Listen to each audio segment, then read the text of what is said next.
Good evening and welcome. I will now call the Affordability Committee meeting to order. Before I do, I just want to apologize for those in attendance. We did have a meeting prior in camera, which did last about 20 minutes longer than expected. So for those in attendance, my apologies. This meeting is being held in person electronically in accordance with the Municipal Act. There is one public meeting being held this evening. If you are joining the meeting virtually and have not yet registered and wish to speak, please email cityclerks@barrie.ca and staff will email you the information to participate virtually. Tonight's public meeting is to review an application for a zoning bylaw amendment submitted by Innovative Planning Solutions, Inc. on behalf of 2735528 Ontario, Inc. for lands known municipally as 290 Cundles Road East. The application was deemed complete under the Planning Act to proceed with a public meeting. Members of the Affordability Committee will listen to the presentation and will receive an update on the application status from city staff. The comments heard during the public meeting will not be commented on or debated tonight. Affordability Committee meeting members will have an opportunity to provide comments when General Committee considers the staff report at a later date. The ward councillor will have an opportunity to ask questions of clarification on behalf of residents unable to attend the meeting. Other committee members can ask questions of staff by email after the meeting. Interested persons wishing notification of the staff report can sign the notification form located on the table at the back of the council chambers or by email at cityclerks@barrie.ca. Michelle Banfield, Director of Development Services, would you please confirm that the notifications were conducted in accordance with the Planning Act for tonight's public meeting? Yes, Chair Nixon, it was. Thank you. I will now call on Vanessa Simpson of Innovative Planning Solutions, Inc. to provide the presentation concerning the application for a zoning bylaw amendment for lands known municipally as 290 Cundles Road East.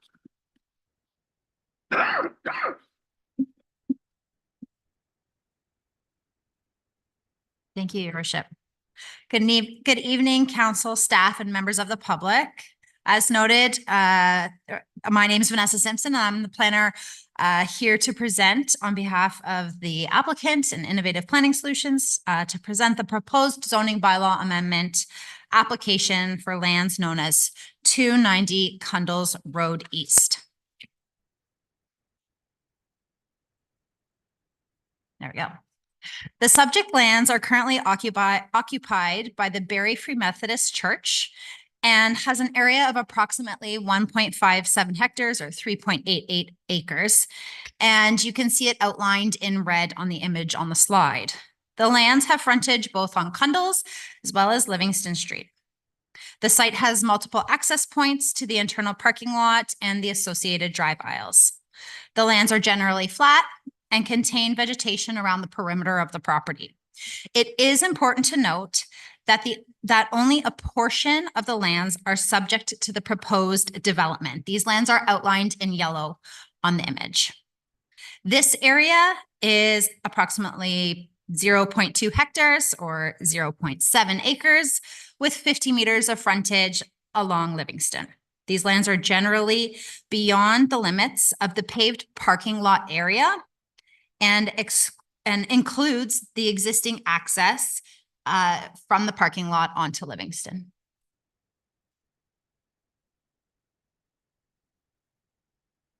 The surrounding area, as most of you likely are familiar, contains a wide range of existing uses to meet everyday needs. The lands are in proximity to a number of commercial amenities, schools, parks, and open space, as well as public transit and transportation networks. The lands are also near Georgian College and RVH, as well as many different employment uses along the Highway 400 corridor. There are a number of residential uses in the surrounding area, including primarily freehold dwellings north of Cundles and some newer apartment condo buildings south of Cundles. The City of Barrie official plan designates the lands as community hub, as shown on the left. This designation permits a wide range of uses, including residential. The City of Barrie zoning bylaw currently zones the lands as institutional, as shown on the right. This image illustrates the conceptual site plan over the western portion of the property fronting Livingston. Again, shown here is the rendered view of the site plan. The existing access to the church's parking lot has been relocated to follow the north property line, which moves it away from the Cundles intersection as well as the adjacent school entrance. This entrance will provide access to the proposed development and maintain the connection to the church's parking lot. An easement will be provided to ensure this access is maintained. A total of 22 residential units are proposed within 3 blocks. 10 back-to-back units, which are located, the buildings located along the fronting Livingston. These units will each have a private garage and a private driveway. The block of 4 units adjacent to the entrance will be dedicated to Habitat for Humanity, which is equating to approximately 20% of the units being made affordable for this development. 12 stacked back-to-back units are located internally to the site. This building has under-building parking, providing 14 spaces. Sidewalks are provided throughout the site, creating a clear and safe pedestrian circulation throughout. 10 additional surface parking spaces are provided as well. A common outdoor amenity area is proposed adjacent to the stacked back-to-back building. And a 3-meter landscape buffer is provided along the north property line, adjacent to the existing dwellings to the north. This buffer will ensure that the existing trees are retained. This is an image of the units, the back-to-back units fronting Livingston. They will have pedestrian access fronting the road. They will also have private balconies and rooftop amenity areas for the residents. The proposed height of these units are 3 stories, approximately 12 meters. Again, another view of the units fronting Livingston. And this is an internal view of the site. On the left-hand side, these are the back-to-back units fronting Livingston. So you can see their private garages and driveways. And this view is a rendering of the stacked back-to-back townhouse building. So again, this building will contain 12 units with a proposed height of 14.3 meters, which includes the 1 level of covered parking and 3 floors of living space. And a view of the amenity area proposed. In order to accommodate the proposed development, a zoning bylaw amendment is required to rezone a portion of the lands from institutional to the residential multiple dwelling second density or RM2 with special provisions. The special provisions required are highlighted here, and they include reduced front yard setback, reduced rear yard setback, reduced landscape open space, increase of building height, increase of gross floor area, and increase of density. The applicant has completed a pre-consultation meeting and a pre-submission application process with the city and has now made this formal for submission. The city has identified these technical reports as being required to support the proposed development, which have been submitted through the application and can be viewed on the city's website. Very briefly, from a policy perspective, the lands are located within the city's built-up area and would contribute to the city's intensification targets, which reduce demand on urban sprawl. 4 units or 20% of the proposed in the form of affordable housing and will be dedicated to Habitat for Humanity in keeping with the provincial and the city's goal of providing affordable housing. The concept proposes a compact, walkable, and transit supportive development in an appropriate location with existing day-to-day amenities nearby. The development contributes to the achievement of a complete community, including a range of housing options in the area. This development provides functional and appropriate housing stock, including affordable units, at a time where affordability is becoming even more challenging. In conclusion, a zoning bylaw amendment application is being considered to facilitate the development of 22 back-to-back townhouse units over a vacant and underutilized portion of a property. The development will provide for affordable housing units, appropriate intensification in the area that benefit from the convenient access to day-to-day amenities and transit. Through our preliminary review, it's our opinion that the proposal represents good planning. This concludes my presentation for this evening. I'd be happy to answer any questions that you may have at this time. Thank you. Thank you, Ms. Simpson. I will now call upon Andrew Gamiro, Senior Planner, to provide an update on the application status. Mr. Gamiro.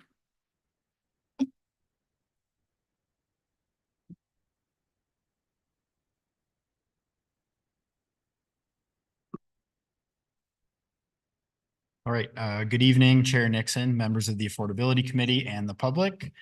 Further to Ms. Simpson's presentation, please be advised planning staff and our technical review team are currently completing the review process associated with this application. In addition to the memo that was provided to the committee this evening, I'll just be providing a quick update regarding the status of the application, identifying any comments that have been received from members of the public, and highlighting the key planning and land use matters being considered by staff through our review at this time. Just a bit of background information. A neighborhood meeting was held on May 2nd of 2023, whereby approximately 10 members of the public, the ward councillor, Councillor Kungle, myself, and the applicant were in attendance.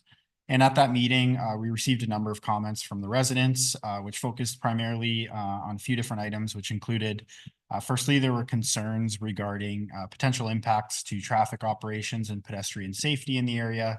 There were also concerns about the spillover of on-street parking into surrounding neighborhoods.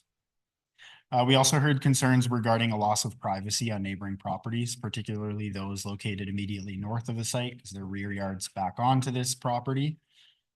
Residents also asked that staff confirm or make sure, that the proposed development include charging stations for electric vehicles. We also received requests to assure that there's the provision of safe access for emergency vehicles, as well as for snow clearing and waste collection vehicles. They can enter and move through the site safely.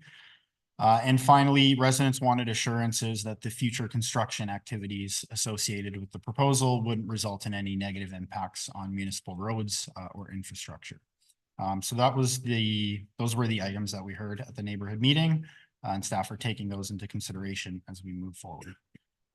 As I mentioned previously, the application is currently under review by planning staff and our technical review team, and we'll be bringing a detailed staff report forward in the future, which will include an analysis of the proposal, and that will be brought forward to general committee. With respect to our review, the primary planning and land use matters being considered by staff at this time in our review team include the following. We're looking at the appropriateness of the site-specific amendments, just given the context of the site. Also ensuring the integration of the proposed development concept into the neighborhood and making sure that it conforms with the envisioned growth and development and character of that area. We also want to ensure that an appropriate transition and buffers are provided to neighboring properties, particularly to the north, as those rear yards back onto this site. And related to that is ensuring that any shared boundary or private vegetation is protected from future development activities. We're also looking or evaluating the impacts that the development might have on traffic operations and pedestrian safety, just making sure that there's capacity there on local roads. We're not creating any hazards and whether any improvements are required. We're also looking to confirm that the proposed development can be supported by existing and or planned municipal services and infrastructure in the area. And finally, we want to ensure that the proposed density is appropriate for this site, just to ensure that the unit count doesn't jeopardize the long-term functionality of the development. And that relates to the provision of sufficient parking, indoor and outdoor amenities, landscaping and snow storage areas, and waste collection and storage facilities. So those are the items that we're really looking at right now through our review. We'll obviously review all the technical reports and studies as well, but those are the key themes that are coming out of our review at this time. With respect to the next steps in the process, staff are going to continue our review of this application, and we're targeting the first quarter of this year to bring a staff report forward for general committee's consideration. And all of the comments that we received through that technical review process as well as any feedback we've received from the public engagement processes will be included and addressed in that staff report. And that concludes my presentation for this evening. Thank you, Chair Nixon and members of the Affordability Committee. Happy to answer any questions of clarification and to hear from members of the public. And just quickly before I sign off, I just want to note that all of these submission dates, submission material and key dates associated with this proposal are available on the city's development projects webpage under Ward 3. So thank you. Thank you, Mr. Gamiro. If you are joining the meeting virtually and have not yet registered, this is, I guess, last call, and wish to speak, please email cityclerks@barrie.ca. Staff will send you the information required to participate virtually. Are there any comments from members of the public in attendance? If so, please approach the podium if you wish to speak and begin by stating your full name and address for the record. Going once, as I see none. Councillor Congo, do you have any comments or questions of clarification? Thank you, Chair Nixon. I have a couple of comments, and then I do have questions both for Mr. Gamero and then for Ms. Simpson. Overall, as Mr. Gamero had identified, I hadn't seen any other additional questions coming in outside of the scope that you've covered. So pleased to kind of wait for that information to come back as planned, but nothing net new. My one question for Mr. Gamero is knowing that you are considering this and you made reference to snow plowing and recycling, in the context of developments that have come forward, and knowing that our blue box recycling program is moving to a different bin system, how does that get considered with developments such as this around, does that feedback happen through this process to the developer? Or is that a different a consideration, knowing that that will take a different, maybe I'm assuming a truck system and or different ways in which we'll need to plan for storage for larger containers? Could you speak to that at this time? Yep. Through you, Chair Nixon, to Councillor Congo. Thank you for the question. That's an excellent question. So we have circulated this file to our waste management staff. They will look at the facilities that have been provided on site and they'll be planning ahead just to make sure that the facilities on site do meet their requirements and that this site can be serviced through that program. So it is something that will be flushed out through this process. And although it gets ultimately delivered through a site plan process, we like to bring it up with the developer now to make sure that it's brought to the forefront and doesn't result in any changes to their design, just to ensure that it can be delivered later on. So yes. Thank you. I appreciate that. And my next question is for Ms. Simpson, if I may. And so noting that in the feedback from May and what's in review now is also that consideration on privacy, can you speak at all to your interest in this current layout of development where the amenity area is on the south side versus the north side? And are there any other considerations that are possible around the layout of that back section of the stacked units with the, I believe, the underground parking? Yes, through you, Chair. Did you want the site plan I brought up, think for maybe? the public in attendance and others, it might be great if that's Yeah. possible to easily bring that up Can you bring as a the site plan visual. up I again? believe it's on page 5. Yeah, for sure. So, yeah, like he click through. There we go. Okay, awesome. So I will note, yeah, so I believe Andrew probably knows better than I. I'm filling in for Greg, so I'm a little bit new to the file, but I'm going to try my best. So I believe at our pre-consultation, the site plan was slightly different than what we see tonight, and the entrance road was following the south property line. And through one of those concerns of the, privacy and landscaping, as well as traffic concerns, we've relocated the road to the north. So one, it allows us to provide a 3-meter buffer to these dwellings to the north and allows us to retain the existing trees. The setback from the 4-unit block to that property line is well over 10 meters. And for this building, it's almost, I believe, 20 meters. The amenity area is, like you said, now at the south. It does allow us to provide some additional plantings along that south property line for the south property. If I may, Ms. Simpson, as follow-up, because for those that know that light intersection well, and we're in Yep. proximity of 3 schools on that, basically right on that intersection, I would say, if anything, I'm getting comments that the road adjustment a bit further north Yeah. makes it easier, because as soon as you turn a left off of Cundles, traveling north on Livingston, you're going to have to take almost an immediate right, and it backs things up into the intersection. So I wanted just to note out a little bit of the rationale, I'm assuming was part of it around traffic congestion around Exactly. proximity to the intersection. Exactly. Okay. And the other question I had, oh, sorry, thank you. I was just wanting to know if you could speak more specifically to the relationship, because a commitment to 18% in some documentation, I think tonight referenced almost up to 20% of the units for habitat Yeah. housing, I think is quite significant and does draw a lot of attention into a unique partnership that you're putting forward around this development. And of course, comes with that, really wanting to see that happen, right? So those that are having difficulty either attaining or retaining home ownership.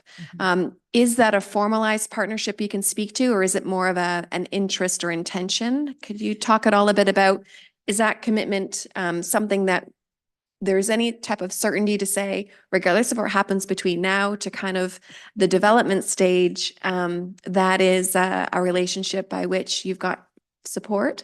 Yes. And in general, should things change from a costing, would those units ever get jeopardized from a business model? Through you, Chair. It is my understanding that that is an agreement that is in place today. So that is something that the developer and applicant is going to see through to the end. Lovely, thank you. I've got no more questions.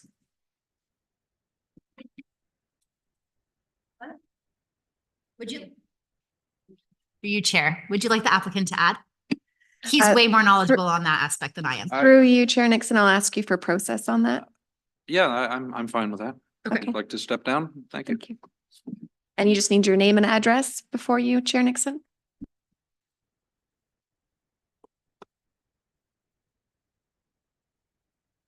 Good evening. My name is David Seaman with Cal Park Developments, and we are the applicant of 290 Cundles. I just want to maybe help Vanessa on the relationship with Habitat for Humanity. Our relationship actually extends back quite a few years. We have been involved with them on another project in the City of Barrie, Mapleton Avenue and Essa Road. I can't remember the exact address. And also we're working currently with them on another development with another client of mine, who is an additional colleague developer in Angus, Ontario. We're currently working there with 7 units on a 37 unit proposed development. And we're also bringing him into another new development in the Barrie area. At this time, it's too premature to really get into details, but we're looking at another 9 units on that site. So for us, it's, I know a lot of people don't, or sometimes can't believe that we're actually, involved to that extent. But, it's one of our beliefs to pay back and bring it forward to the community and put your money where your mouth is, so to speak. And there's a desperate need for this product. And we don't see a lot of developers stepping up and really coming forward and sort of, putting their money where their mouth is. And I don't mean that in a bad way, but we do take our relationship with them serious, and it's been around for a number of years. Thank you. If I may, I'd like to, thank you for being available to be called upon. I think it's always helpful for the public and members of council to meet individuals and understand the intention. And sometimes when we talk about affordable, attainable housing and those pieces, sometimes along the way we lose them in the development scope. And so I think it's a really piece to be commending the development team and the partnerships involved in this to bring something forward with a degree of commitment. So thank you for that and being able to speak to that. If I may just touch one more thing on that too, just to be fair to the church, who were obviously in a relationship of purchasing the lands. Even though our relationship with Habitat is much earlier on in that, on a few projects in Barrie, like I mentioned earlier, the church actually proposed to us or brought forward to us that it be a part of our purchase and sale agreement to include affordable housing component in these lands. And, you know, we were the right fit. We already had that relationship with Habitat, and we had no issues whatsoever, obviously, in implementing this. So I want to give credit to the church as well, who is the vendor of the property.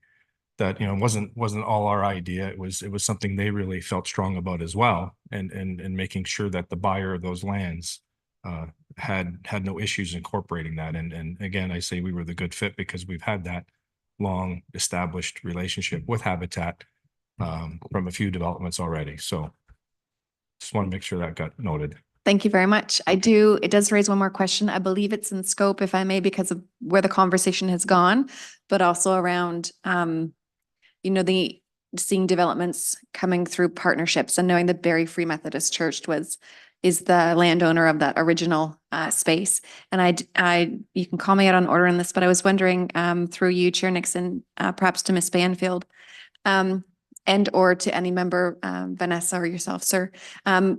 Did this originate out of any potential conversations where we facilitated the New Foundations dialogue a couple of years ago around, looking at existing properties and helping them get to a space of looking at, how to get into different development relationships? I'm assuming it's not, but I know this was one area among others where we did engage members of the public. And so I think it's great to see this. And if there's learnings others could benefit from about that partnership with the Barrie Free Methodist Church and yourself around the sale and agreement, to do so in a way that does create some access to more affordable units. But I thought I would just ask to see if any of those conversations came out of some of the initiatives the city had put forward around the New Foundations and engaging different property owners in development conversations. Through you, Chair Nixon, to Councillor Kungle, this was not one of the properties that was part of New Foundations. And when there was some zoning changes, there are some different criteria that most likely wouldn't have worked for this particular project. But it certainly is the type of project that we're excited to see for sure. Okay, thank you for that. No further questions from me. Thank you. Thank you, and thank you, sir. If anyone has any further written comments, you can submit them to Andrew Gamiro at andrew.gamiro@barrie.ca. That is GAMEIRO.